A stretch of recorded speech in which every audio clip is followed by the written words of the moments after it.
Every one of you has seen this video, so here we go.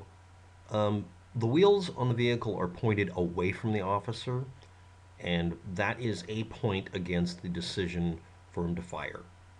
Next, these are people attempting to leave the scene while being told not to, so that's a point against the two who are in the car, and a point against blaming the police officer, if you want to put it that way. We're going to go single step forward, actually backwards first. He is aiming the gun at them. They're ignoring him, or they're trying to pull into that other driveway. I don't know what their decision making skills at this point are. I think they were just trying to get away.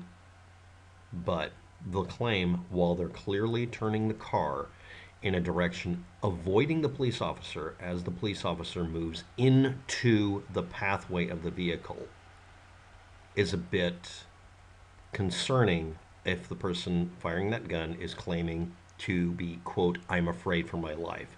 You're jumping in front of a car to stop them. They're refusing to comply. I understand that. But it's, I'm stopping a fleeing suspect versus I was about to be killed. If it's commensurate in the job that he has to jump in front of a car, or his task is to use his body as a way to be a human shield against the vehicle exiting the area.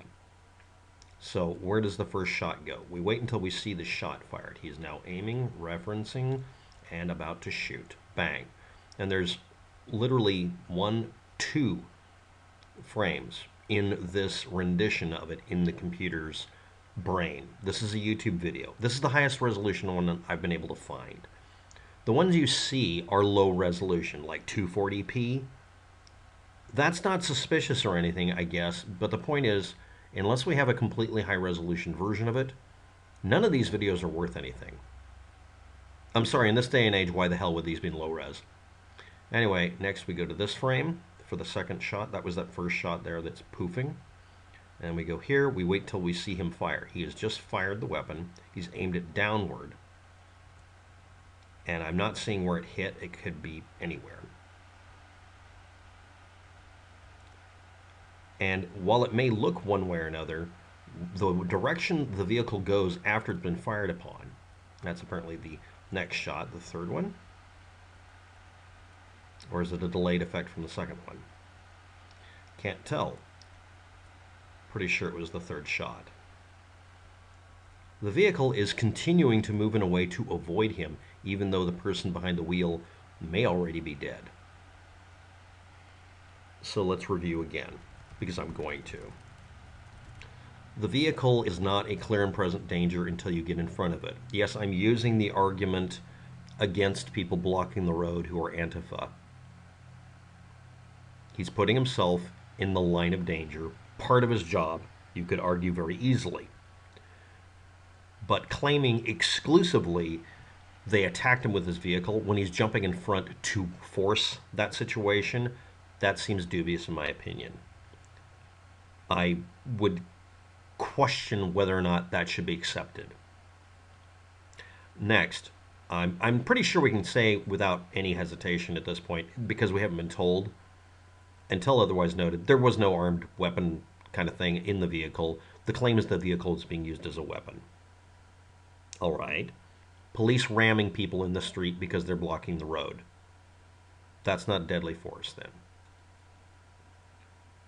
But police have to be treated differently. I understand that argument as well. What were they accused of? Stealing a car. Was the car stolen? Were they riding a car they had permission to be in?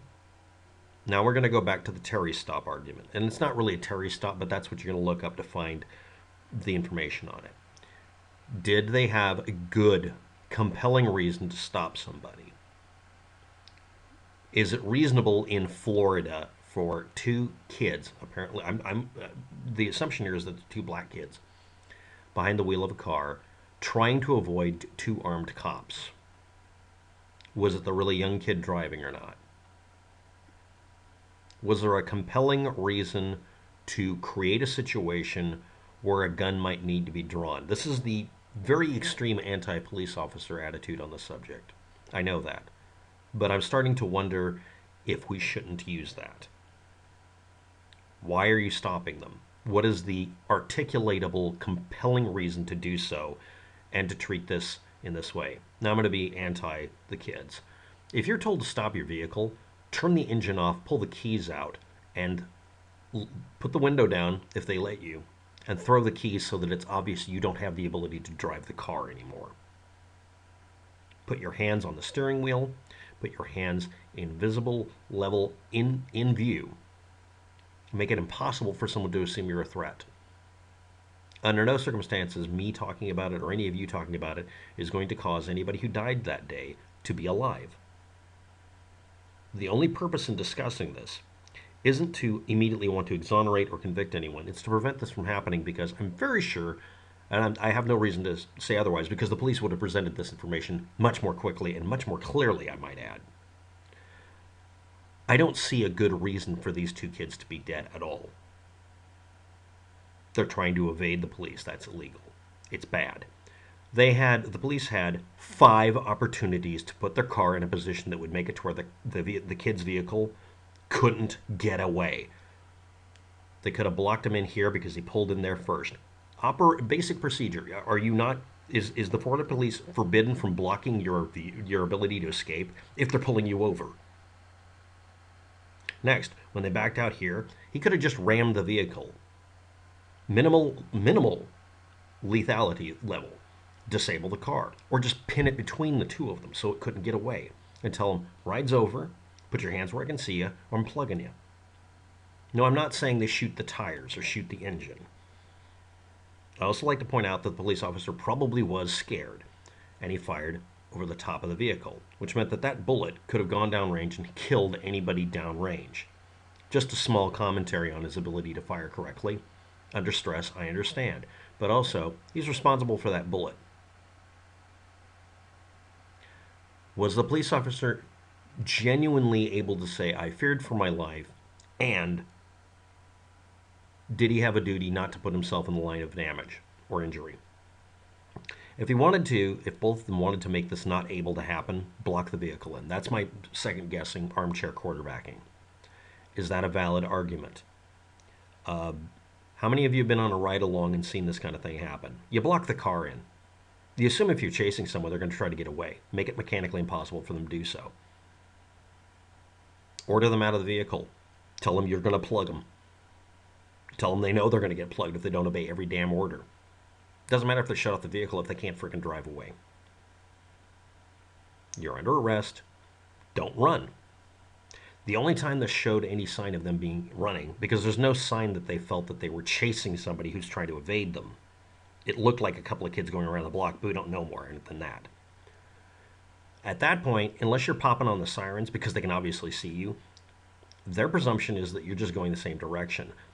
Yeah, 2 cop cars are following you, and you're supposed to respond like you're being attacked, or you're supposed to respond like you're their target.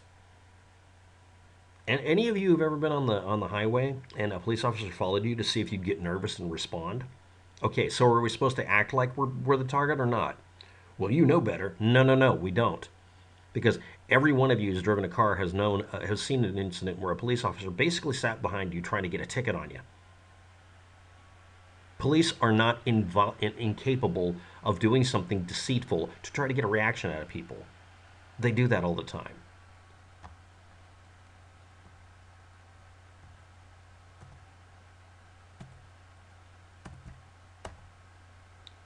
This does not look like a legitimate reason to shoot at the car, because he keeps trying to get lined up to where he can shoot at the car. He's concentrating on targeting and shooting somebody instead of avoiding danger. It's not a duty to flee versus castle doctrine kind of concept here. This is a police officer shooting a vehicle, and when he does so in such a way that he could have killed somebody downrange and of course been exonerated. If you believe the vehicle is being used as a weapon and you consistently shoot at the passenger, you just fired the second shot there. Is he shooting it into the vehicle? I can't tell. I don't know. Because the sheriff's office seems to have put out a deliberately low-resolution image. And again, he hits the top of the vehicle, it looks like. He's not even shattering the window, it looks like. I'm sure there's high-resolution images showing where he actually hit. We don't see the rest of the video. The body cam video will give us a perspective on what happened. From our quasi-omnipotent view, I am going to not be able to judge this. Because yes, the kids should have stopped the vehicle immediately. As soon as a gun's drawn, you should stop. But the trouble is, incidents where people have actually obeyed the police, they've been shot anyway. And there is a subculture in our population, not just the black population, that no longer believes that their life won't be in danger. We don't believe the police won't just shoot us. And they'll shoot anybody. We concentrate on it being one color or another, but really it's just anybody. The police escalate things to a shooting incident when it's not needed. Again, we can go back here pretty easily and see the thing they failed to do. But that's my armchair expert mode. He's still in motion here. He could have just driven up. She could have simply driven up, block him in place, assume he's parking his car. Why isn't that done? I'm sure there's a good reason for it. But then again, you see cops do pit maneuvers on the road, ramming the back of a car and squeezing it off to the side to make it spin out. They're not avoiding danger by putting their vehicle in between the escaping felon and the rest of the populace, normally, right? He's willing to jump in front of a vehicle that's coming at him, but they're not willing to keep it from moving in the first place. I got questions. Thanks for watching. Have a good day. Good luck with it. And I'm leaving a link to this video only because this one is in reasonable enough resolution. I'm sure there's a better one, and I don't know why it's not available. But at least this one covers it in a reasonably good way. Goodbye.